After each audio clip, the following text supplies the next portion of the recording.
Sean, wake up. Wake up, Sean. Oh, no. There, he's awake. All right. You're there, Sean. Are you there? Say something, Sean. I'm here, and I don't have a microphone because when you play double overtime and you have a 7 a.m. flight, which you have to get up for 5 a.m. at, you forget things, and I forgot my mic. And Bob Bender is very, very angry at me. He is very angry, and also you didn't play double overtime. The New York Rangers and Carolina Hurricanes did, but when you're covering it, and you don't get home until 2 o'clock in the morning or 2:30, it'll run you through the ringer a little bit. But look at you. You're here. You covered the Hurricanes' availability down in Raleigh. You're there now, and you're on this podcast. So I got to give you a ton of credit, Sean, for doing it. Are you – heck, let's do it this way. Are the Hurricanes surprised that they are down 2-0 in this series? I don't know if they're surprised. I think they're disappointed. I think they think they're that close to the Rangers, and I think they are that close. I think if you take out the special teams disparity, which is shocking if that's where you were going, I mean, you're talking about two of the best special teams outfits in the league, and it hasn't even been close. It's 4 goals for one, no goals for the other one, and that's the difference in the series. Actually, it's more than the difference in the series. So I think the Hurricanes are disappointed with where they're at. I don't know if they're surprised. I mean, you're right. Listen, it's 4 power play goals for the Rangers. They scored the game-tying power play goal, Chris Kreider, in the third period. That comes on the power play, as we said. Vincent Trocheck's winner in double overtime, that comes on the power play. The Hurricanes had their chances on the power play. They had 2 power plays in overtime, couldn't connect in game 2. So that's why we're sitting right here, 2-4 to 3 games. It's been, the margins are thin. I would argue that the Hurricanes have been a better 5-on-5 team in the 2 games. I don't think anybody would disagree with that, to be honest with you. But Sean, this is the way the Rangers have won all season. So it shouldn't be surprising that they're winning this way now in the playoffs too. Even in the Washington series, they sweeped them. Special teams was the difference.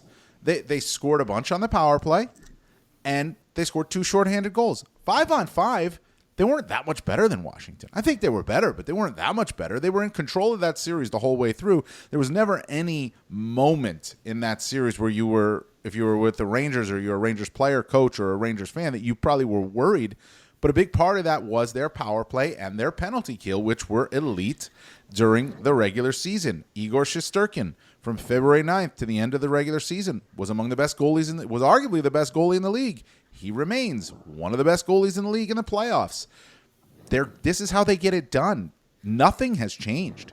They down in the third period, they come back. It's what they did in the regular season too.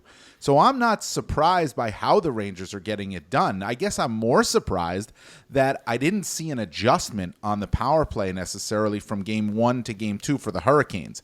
It was yes, they possessed the puck, Sean, in game 2, but it was a lot on the outside, and Rod Brind'Amour brought that up. It was a lot on the outside, and when they got a look, it seemed to be a one and done. Part of that is Igor Shesterkin, but part of that also is they didn't seem to have the layers that you want to have on the power play. So that's the surprising thing to me, and that's what I'm going to be looking for now as we get into Game 3. That adjustment that they need to make in order to tilt the special teams in this series, and if they tilt the special teams in this series, they will tilt the series. Yeah, they don't even have to tilt it. They just got to get it back to even. I think you're 100% right. 5-on-5, they're a better team. I thought that the Carolina Hurricanes' first line in the second game, Aho, Svechnikov, and Gensel, owned the Rangers. Completely owned them. They had 32 shot attempts in that game. It was crazy. And, so if they're not giving up those power play goals, it's a completely different series. They need to get bodies in front of Igor, and I think they know that. I think to a degree they've become too fine because Igor's in their head. Right? Anytime a goalie makes over 50 saves, you start to look at him a little differently and you say, I got to be perfect to beat him. You don't have to be perfect to beat him. You have to put the puck on net in volume and have forwards willing to go to the front of the net and take his eyes away and tip pucks. Well, that's it. But you know what? He's on. So that's the other thing, too. Yes, you need to do all of those things, but this is Igor Shesterkin being very on right now, and it's made a huge difference for the New York Rangers, especially in these, games 1 and 2 of this series. I am I guess in a way, surprised that it's 2-0 Rangers, because I think this series, and I think it still will be a tight series, and it'll be a long series. But now I understand that they play well at home, the Hurricanes, but all the pressure shifts to them, Sean. Every part of it shifts to them, and now every part of their game is nitpicked now, right? If you're involved in this series, if you're following this series, not much is going to be nitpicked about the Rangers game. Right, their power play's been good, their penalty's been good, their 5-on-5's been okay, but they're up 2-0. The Hurricanes, when they get into this position where they're down in a series like this, they haven't historically come back very well. Right? I mean, they were down 2-0 in a very close series against the Florida Panthers last year. They got swept, right? A couple of years ago, they were down 2-0 to the Tampa Bay Lightning. They lost in 5. Right? So they were Rod Brendamore's first year. Different team. Totally different team. Probably the worst team that he's had among the very good teams that he's had. They were in the Eastern Conference Final. They were down 2-0 to the Boston Bruins. They got swept. So history is not necessarily on the Hurricanes' side here either, and every part of their game is going to get nitpicked. So that's going to be a big thing for them. How do they recover? How do you recover from a game where in your heart and your mind, and well, a lot of people think too, you were the better team, and you still lost. And not only did you lose, now you're down 2-0 in the series. It would be way different if they won game 1. You do it all over again. And you hope the hockey gods are with you. You hope the averages play out, right? You do everything a little bit better than you did it last game. You put bodies in front of the net. You go to the net hard, but you play the exact same game. I don't think they have any issues with their game. And to me, it's shocking coming into town today, and reading social media amongst Hurricane fans and, hearing some of the questions that are being asked to the coach and the players. It's crazy. This is one of the most successful franchises in all of hockey. They almost take the first round of the playoffs here as a birthright now. And I remember when it wasn't like that, right? I think fans have really short memories. Until you lose a game at home, you're not really in trouble. I understand they're in trouble. Their history is not good. Since relocation, they're 1-6 in series in which they go down 2 games to none. But you can't live in history. You can use it as a guide, and that's kind of my story today, right? Like the Hurricanes know what the history is, and they're going to consult it for a way back. Look, the Dallas Stars were down 2-0 at home in the first round. And where are they now? They're in the second round, right? So it can be done. The Bruins were up 3-1, and they needed Game 7 to advance, right? So you win your 2 home games, and it's a best-of-3 series. So while the sky is falling everywhere, I don't think it's falling in that Carolina room. I think there's some anger and some frustration, and I think that'll be manifested in Game 3. Well, if it's manifested in the wrong way, it's going to be a problem for them. That's the issue, right? I mean, you've got to manifest it in the right way. And by the way, we will talk about the Stars and the Avalanche shortly. We'll get into a little bit on the Bruins. Definitely talk Jeremy Swayman. The NHL, the draft lottery just happened last night. We're recording this Wednesday. It happened Tuesday before the game we covered at Madison Square Garden. It's the San Jose Sharks. By the way, NHL draft class, Mike Morial and Adam Kimmelman go over the draft lottery, and they give their first mock draft of the mock draft season, if you will. So definitely got to listen to that. But Sean, before we move on, I wanted to just quickly go back to something you said about the Hurricanes. You said they've been one of the best franchises in the NHL in the past several years. And listen, I don't think that's necessarily up for debate. But as they've gotten to the Eastern Conference Final twice. They didn't win a game either time, right? They've lost in 7 games in the second round to the Rangers. They haven't taken that step. They haven't taken that next step. Getting to the Eastern Conference Finals, fine. Ask the Edmonton Oilers. They got to the Western Conference Final. Did they think that they took that step when they were swept in the Western Conference Final? I don't think so. This is the series where they have to take that step. This is the team. I would argue that this is the best team that Rod Brind'Amour has coached. Made better with the additions, certainly, of Jake Gensel. And Evgeny Kuznetsov helped, but he was obviously scratched or he didn't play in Game 2. This is the most talented team they've had in Rod Brind'Amour's time there. This is the team that's got to take that next step. And here they are again in a situation where they're going home now. Sometimes it's when they've been home, but they're going home now, down 2 games in a series. 2 games that were winnable games for them that they did not win. So I don't know where this goes for them. I know that they're going to come out with a lot of energy and the crowd's going to be great and all that stuff. But I'm not 100% confident in the Hurricanes' ability to will themselves back into this series to go 6 or 7 games with the Rangers and have a chance to win it. Because honestly, we haven't seen it. You talk about the Hurricanes being different and being better. I don't know if they're better, but I'll tell you what they are. They're tougher. And I mean that mentally. I think they're a far tougher team than the team that played last year in the conference final and those other teams.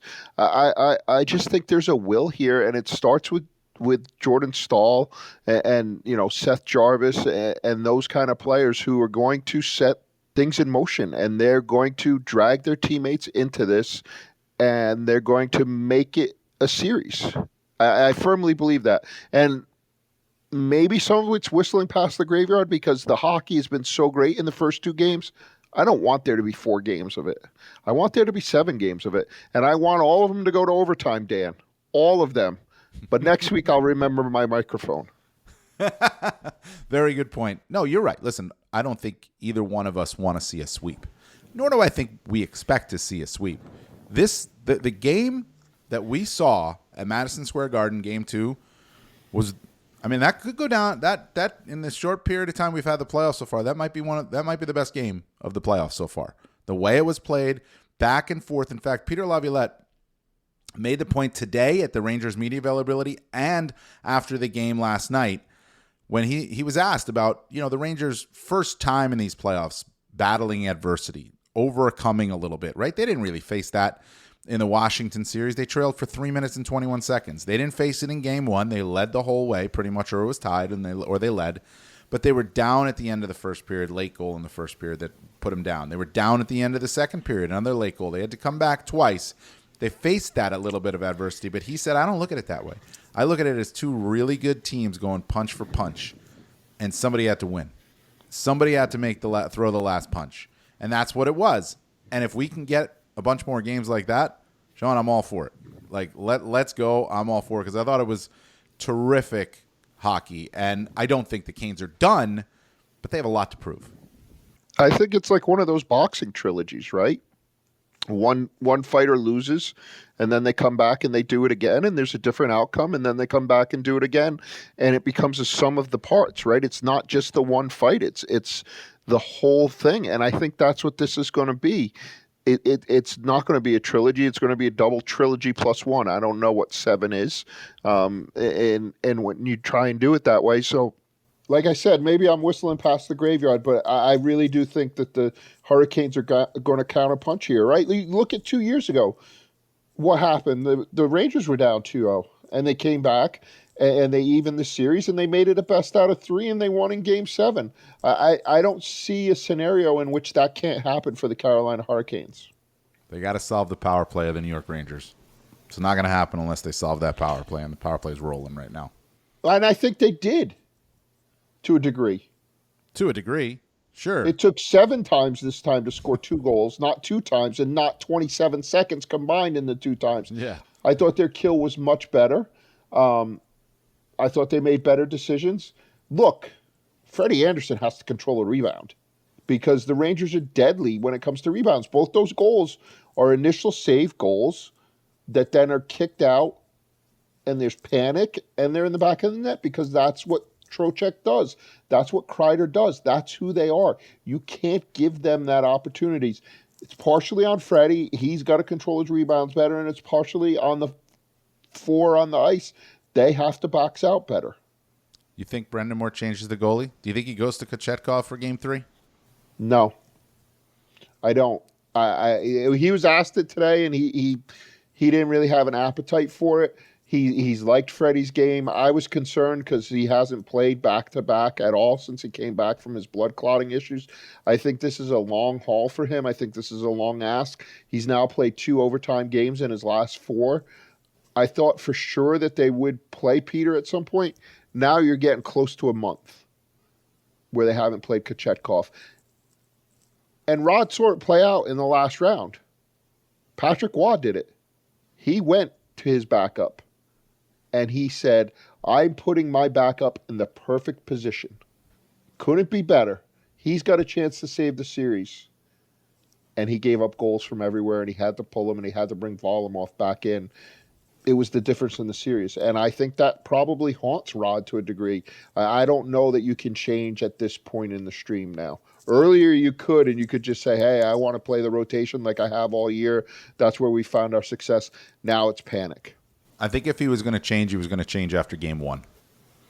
Right? I mean, I think that would have been the time to do it.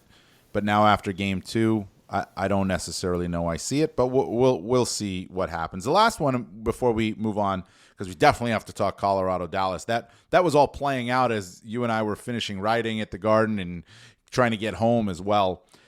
Game one of that series, but last one, Brett Pesce, right? I think this kind of goes under the radar here. We see the Rangers dominant on the power play right now. How much is missing Pesce hurt in that situation or just overall for the Hurricanes? I think it's got to be it's a big loss. Like Tony DeAngelo has stepped in, but he's not making a difference. I would argue differently. It's a huge difference. And look, Brett Pesce, I think, is so underrated on that blue line. They pretty much run four deep, and they all play right around the same, right? It's Burns, yep. Slavin.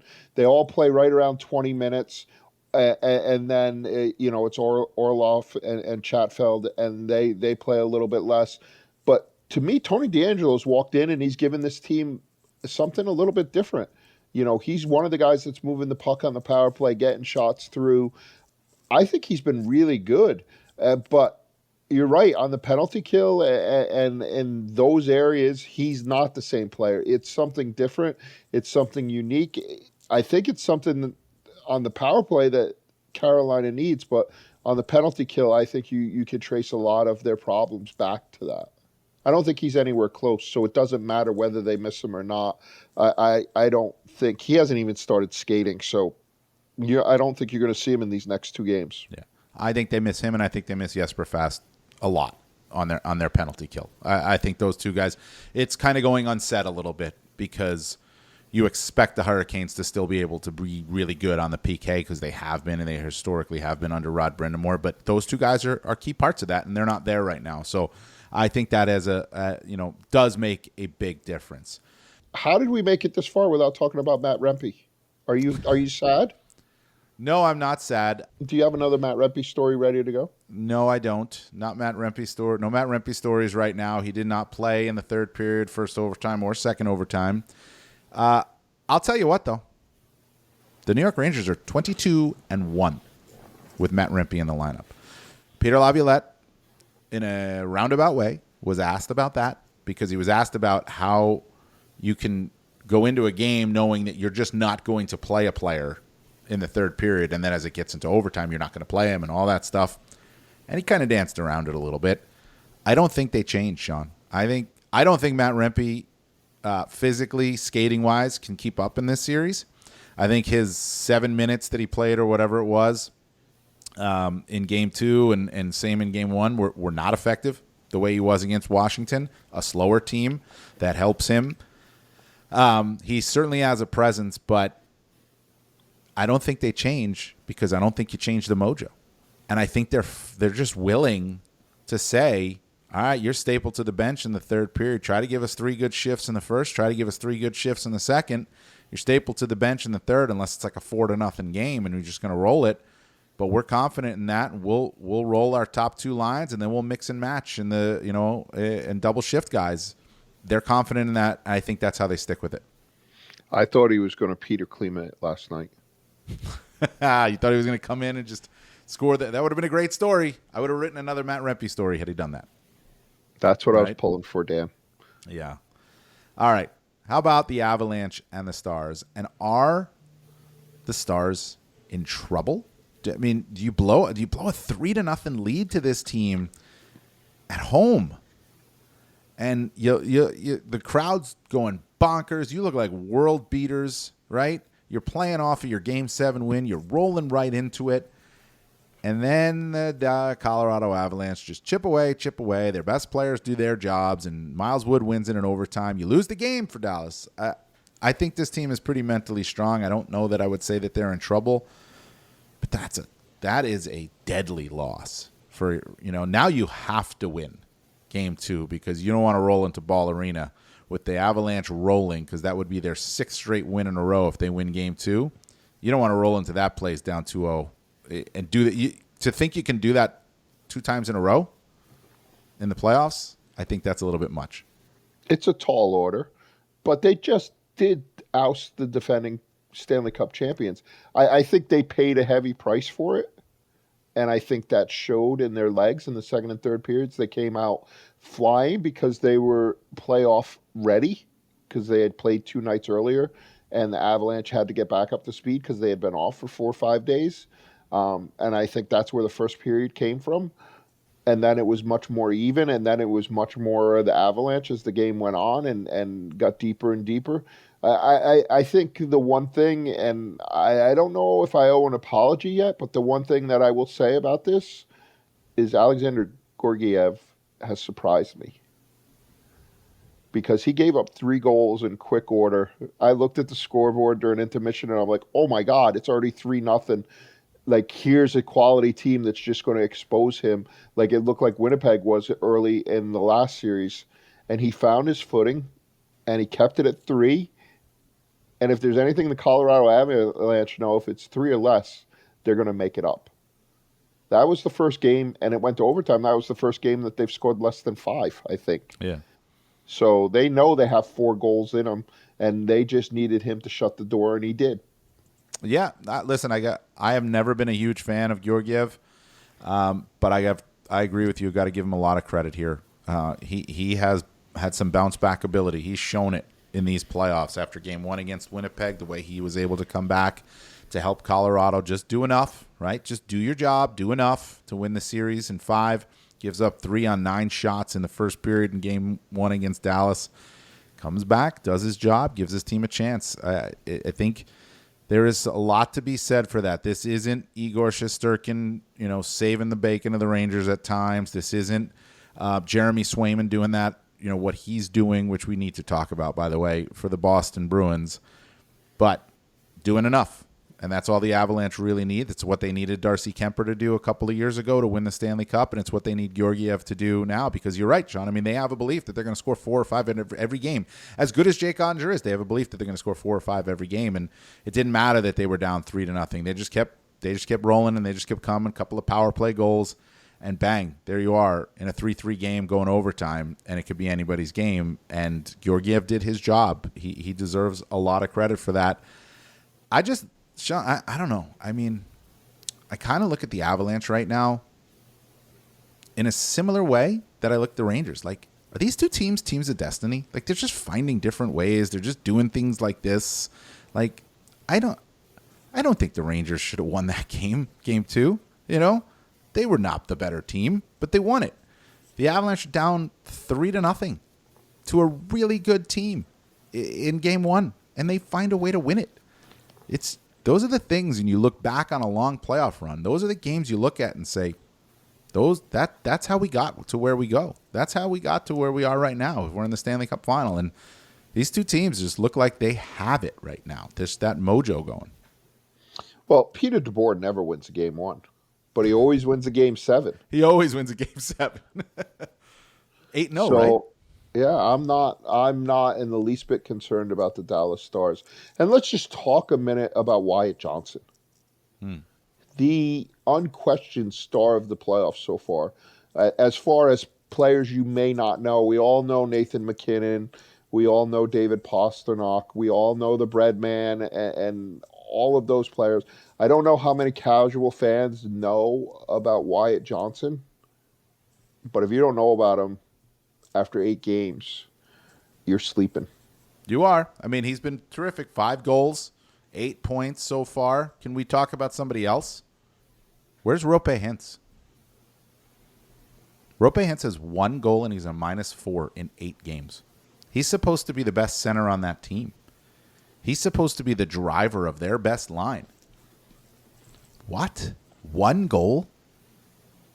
-4? He's got 10 shots on goal in 8 games.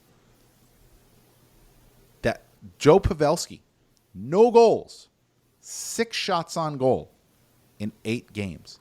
Pavelski's never been a high shot volume guy. He's been a deflection guy, right? No goals. Sean, I mean, we could talk how we want about Wyatt Johnston, but the Dallas Stars need Rope Hintz, Joe Pavelski, and I don't want to rip on him. Jason Robertson's got 6 points in the playoffs, but he's got to do more too. They're not winning this series if Wyatt Johnston is the guy that they have to rely on, and that's absolutely, with all due respect to Wyatt Johnston, he can't win it alone. Rope Hintz has 1 goal, and Joe Pavelski has none in the playoffs. Those 2 guys with Robertson absolutely have to get going, or this could be a quick series. And Peter DeBoer said that to a degree today. He kind of said he needed more from his top guys, and you hope that they respond in the way that David Pastrnak responded, right? And Montgomery saying, I need more from David Pastrnak, which at the time I didn't think was fair, but maybe Montgomery understands Pasta in a way that I don't. Like, I look, that guy's given the Bruins everything. And, everybody's allowed to struggle for a few games. But Montgomery pushed the button, and Pasta won the series. So, and afterwards he was like, I'm cool with it. He's right. I needed to be better. I needed to be told. I guess elite athletes work better. Bob shamed me so much about my mistake that I can barely function right now. But elite athletes are different. So, maybe that's the wake-up call that these guys need. They were able to get by the first round without him, but they're not getting by the second round without him. And maybe the combination of the way they lost that game and what Peter came out and said wakes them up and puts them on the score sheet going forward. With Pastrnak, I also think it's easy to say after you did score the Game 7 overtime goal to say, yeah, coach was right, I mean, easy to say after the fact, but he was right. He proven right. So I actually didn't like it at all when I saw that from Jim Montgomery. I'm like, ooh, they're tight. He's calling out Pastrnak. This is, it's the kind of moment where you say, we just need more from everybody. That's what you would expect the coach to say, right, and all that. But I love that he singled him out. I think for us, it's fantastic. It creates a great storyline, and that's wonderful, right? But I was a little surprised by it. But, hey, I guess whatever works. I don't know what he's saying to Jeremy Swayman or if he's saying anything to Jeremy Swayman, but this guy's absolutely ridiculous right now. And I know the Florida Panthers and the Boston Bruins, they play Game 2 of their series down in Florida tonight, Wednesday night. So we'll see where it goes after this one. But Jeremy Swayman, if he has to be so far the story of the playoffs, or one of the best stories in the playoffs, because this was supposed to be a goalie rotation, and good on Jim Montgomery for recognizing that it didn't need to be anymore. Because Swayman he's been great, and you don't switch it. You run the goalie rotation a little bit, but when you find a guy in a groove, you stick with him. He's coming up on a contract year, Sean. He's making himself a pretty penny in these playoffs right now. I think we need to go back into the archives and go with the goalie rotation.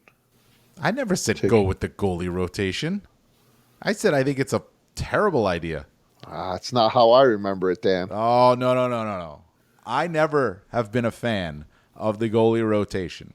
I think the goalie rotation is a bad idea because no matter what, you're going to have a goalie in the net looking over his shoulder if he gives up a goal. Are they pulling me?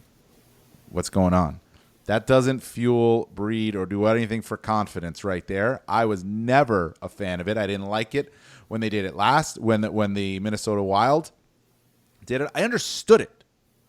Okay, there's two different things. I didn't like it, but I got the reasoning behind it because it's the way they've done it all year long. But I never think it's a good thing to do in the playoffs. And they started that way. Good on them for sticking with Swayman, and they better stick with Swayman even if he has a rough game too. Don't make him look over his shoulder. Well, I must have been hallucinating then. My apologies. I don't think he's going to look over his shoulder now. I don't think there's going to be a change. I don't know how you can. I think there's many reasons why I'm glad I'm not an NHL coach. You look at the coaches that are left in the second round, and none of them are happy. None of them look all that great. All of them look more tired than I look right now. But I think the hardest thing in the world is getting your goaltending right. You know, it used to be easy. When you were Jacques Lemaire, Marty was your goalie. When you were coaching the Colorado Avalanche, Patrick Waugh was your goalie. You would be hard-pressed to name some of their backups. Now, everybody's backup is a one. You're carrying 2 ones. Linus Ullmark is a number 1 goalie. Kochetkov's a Rookie of the Year candidate. He wasn't one of the final 3. I think maybe he should have been. Fantastic year, right? You don't have that in Colorado, and there's other places where you don't really have it. I mean, Casey DeSmith was a number 1 for a while in Vancouver. You don't have it in Edmonton, but there's a lot of places where you have a legitimate choice to make, and it becomes really hard. That's where Rod's at now. Rod Brindamore in Carolina, he's stuck. He doesn't know which way to go.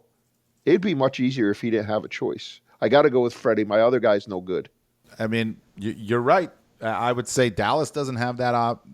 It's Ottinger. That's it, right? Although I like Wedgwood, but it's Ottinger. Georgiev is the guy in Colorado. That's the guy they're going to ride with no matter what. Shesterkin, obviously, with the Rangers, even though they got a 3-time Stanley Cup champion behind him in Jonathan Quick. But you got to go with Shesterkin's going to be your guy all the way through.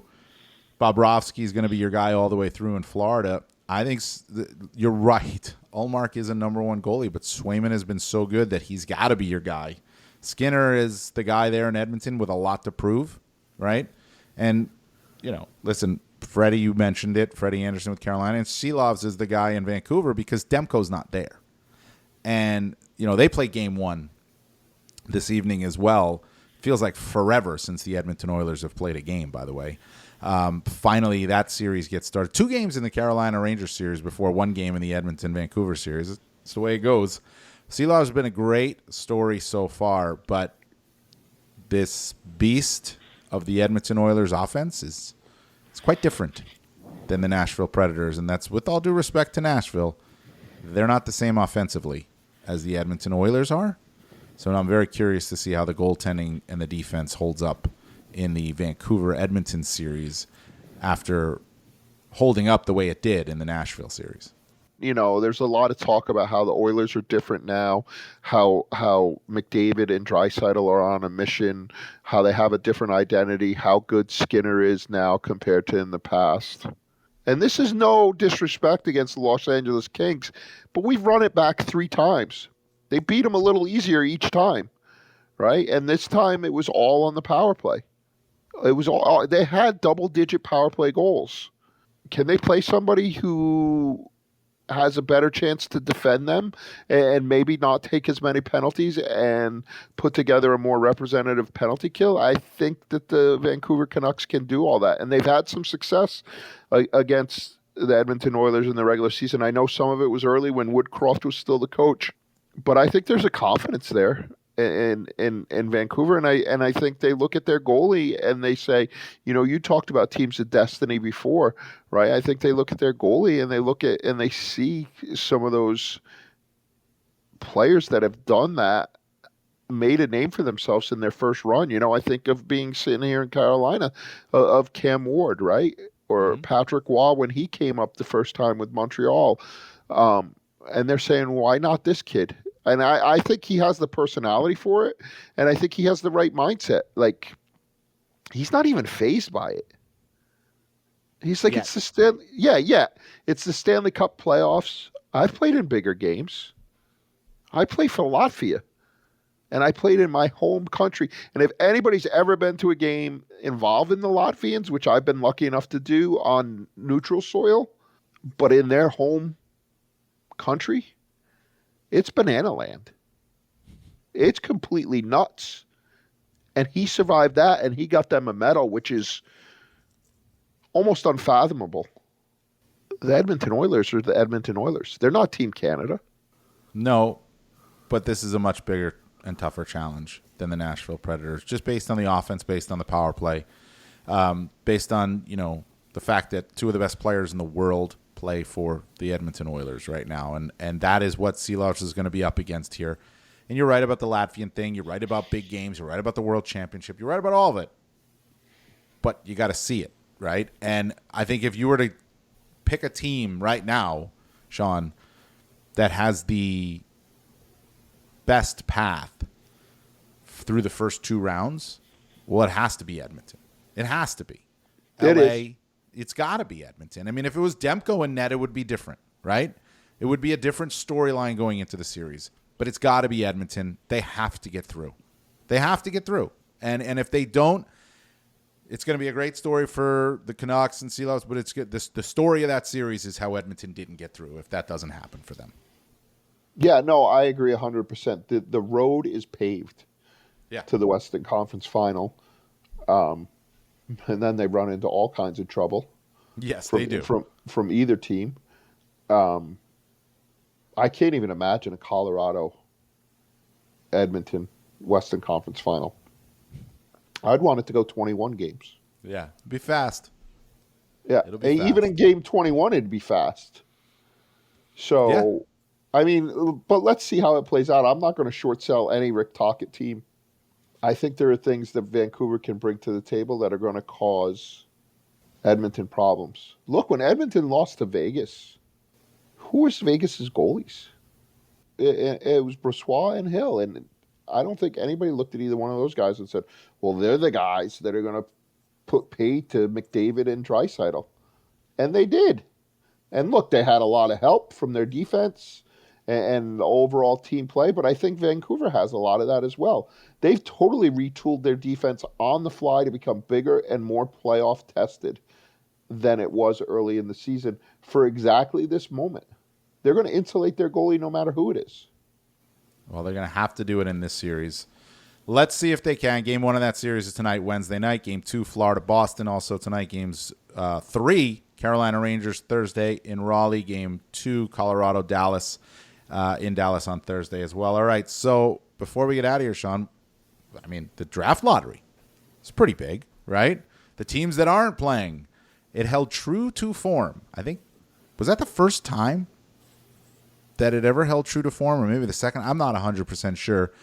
But it held true to form, and the San Jose Sharks get the right to select Macklin Celebrini, the consensus number 1 pick. Sean, you know how I am with this stuff. I don't pay attention to this. So this year the draft is at Sphere in Las Vegas on June 28th. I'll start paying attention to the draft on June 27th. So that's me. But somebody did tell me, and I don't know, so you correct me, that Celebrini is a 2-way presence and could be a number 1 pick like a Nico Hischier number 1 pick. Is that on point? I mean, yeah, you could say that. I think he's more offensively talented than Nico Hischier is, and there's no drama. There's no Nolan Patrick. There's no question who it's going to be. And he has an angle to the Sharks. You know, he was a junior Shark for a little while. I think his dad's been involved with the Warriors. I think it's a great story, and you know, I'm really jealous. While we do all of this, you know, Mike Morial and Adam Kimmelman, who do the draft podcast, they're starting to sink their teeth in.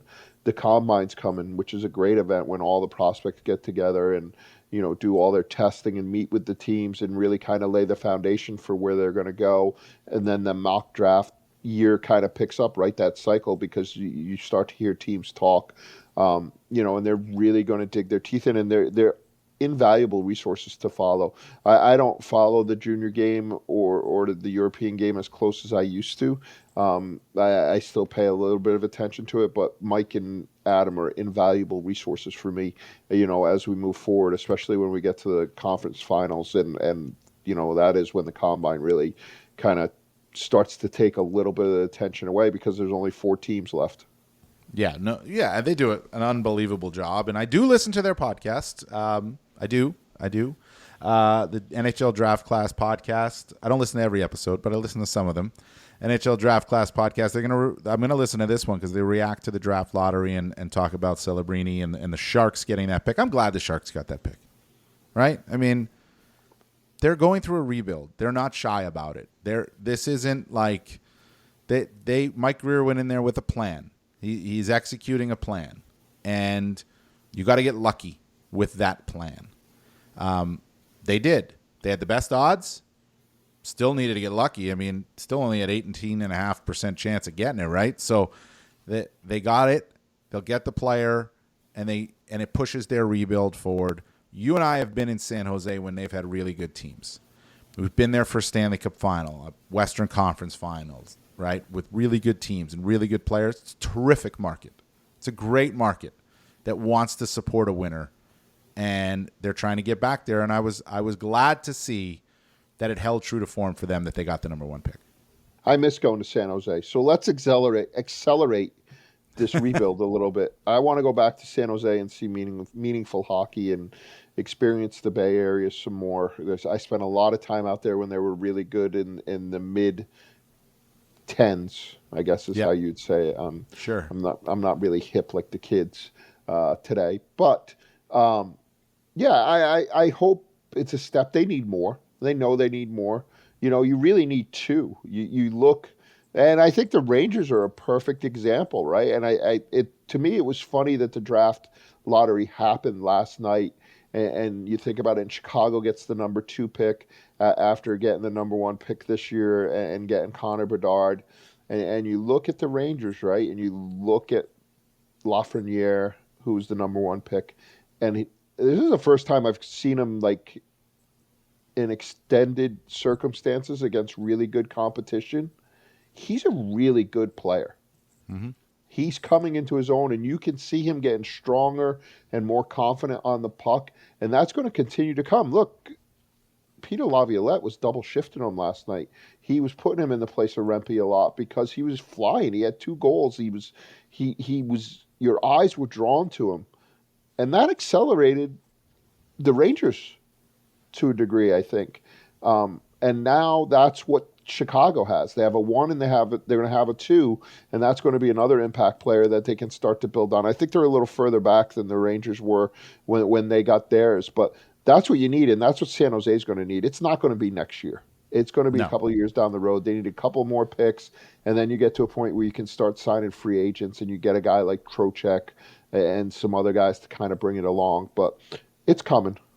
It is. You need a Panarin, you need a Fox, you need a Shesterkin too. So that's the Sharks. They'll get the number 1 pick. A couple other pieces of news. Travis Green to the Ottawa Senators.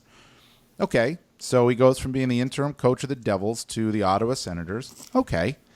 Drew Bannister stays with the St. Louis Blues. By the way, that Ottawa job would be very enticing if you could put that team together and make it a team, right?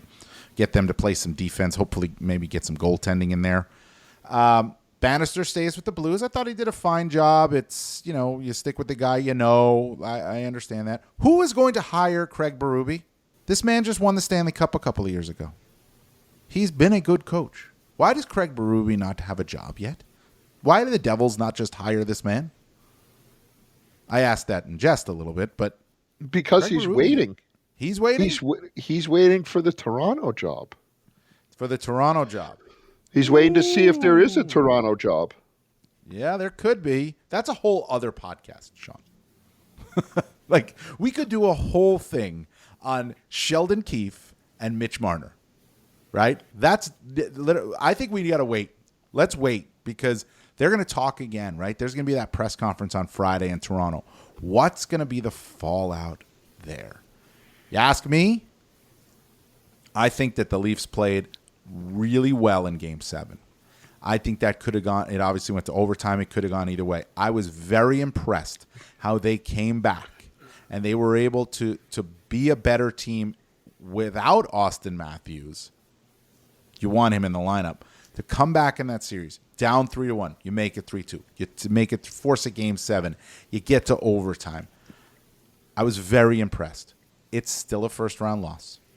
They've gone nowhere. If there are not changes in Toronto by the time we talk next week, then that is the definition of insanity. You cannot keep running this back the way this is and expect a different result. You have to do something different. So that's next week's podcast, Sean. Your respect is soulless for the people Oh yeah, I know. throughout Ontario. They're so happy between the handshake line respect and the Dan Rosen respect right. that it doesn't even hurt anymore. But I think that's what Craig Berube's waiting for. And if the Devils want to jump the line, they're going to have to overpay. So I think they're going to wait. There's a couple other coaches that obviously they could go to. So the musical chairs are going to continue, and then we'll go from there. I think we'll have a lot more clarity next week. And you know what else we'll have? We'll have more clarity from me next week with my microphone. Oh, I'm looking forward to that. All right, your microphone. Although I'm going to feel. I feel shame, Dan. I can't tell you. Bob keeps looking at me, and I feel shame. It's a horrible feeling. I'm gonna have to go get some barbecue tonight and eat my way out of it. Sean, you should feel shame, but you battled. You battled hard. Sean, you want me to tell somebody mute that guy, right? Somebody mute him. Look, I'm just gonna go drown myself in barbecue sauce later tonight after I get a nap. Get a nap, enjoy the barbecue, and everyone out there, enjoy the hockey.